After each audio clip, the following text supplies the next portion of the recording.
السلام علیکم ورحمۃ اللہ وبرکاتہ۔ نحمدہ ونصلی علی رسولہ الکریم، اما بعد۔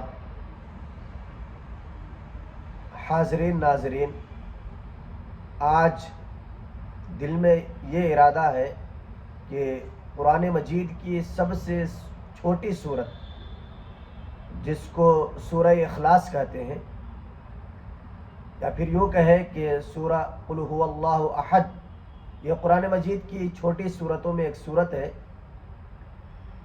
یہ دکھنے میں تو چھوٹی ہے لیکن اس کے فضائل بڑے بڑے ہیں۔ سورہ اخلاص کے فضائل آج بیان کرنے کا ارادہ ہے کہ سورہ اخلاص کے فضائل کیا ہیں اور اس کے پڑھنے کے فضائل کیا ہیں۔ دیکھیے، جناب محمد رسول اللہ صلی اللہ علیہ وسلم نے ایک حدیث کے اندر ارشاد فرمایا کہ اگر کوئی شخص سورہ اخلاص 10 مرتبہ پڑھتا ہے تو اللہ تعالی اس کے لیے جنت میں ایک محل تیار کرتے ہیں۔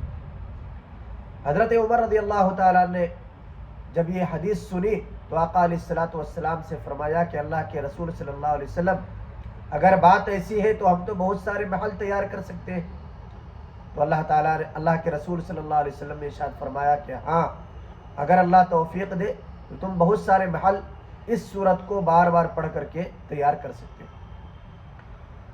اسی طریقے سے ایک اور حدیث کے اندر ہے کہ اللہ کے رسول صلی اللہ علیہ وسلم سے ایک شخص نے کہا کہ اللہ کے رسول صلی اللہ علیہ وسلم، سورہ اخلاص سے مجھے بڑی محبت ہے، بڑا لگاؤ ہے۔ اللہ کے رسول صلی اللہ علیہ وسلم نے ارشاد فرمایا کہ یہ سورت تمہیں جنت میں لے جائے گی۔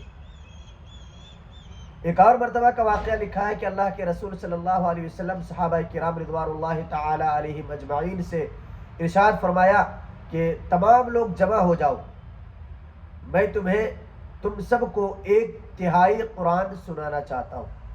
تمام صحابہ کرام جمع ہو گئے، بیٹھ گئے۔ اللہ کے رسول صلی اللہ علیہ وسلم نے تمام مجمع کے سامنے سورہ اخلاص کی تلاوت فرمائی اور پھر اندر تشریف لے گئے۔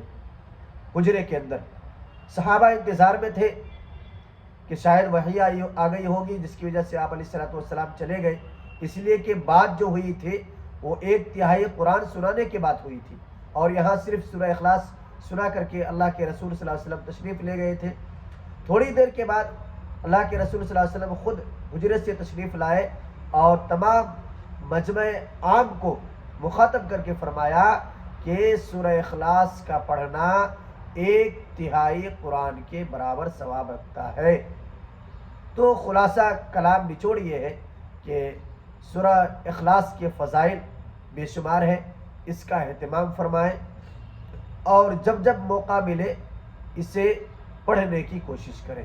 اللہ تبارک و تعالی مجھے بھی اور آپ سب کو بھی اس کی تلاوت اخلاص کے ساتھ بار بار اور ہر بار کرنے کی توفیق عطا فرمائے۔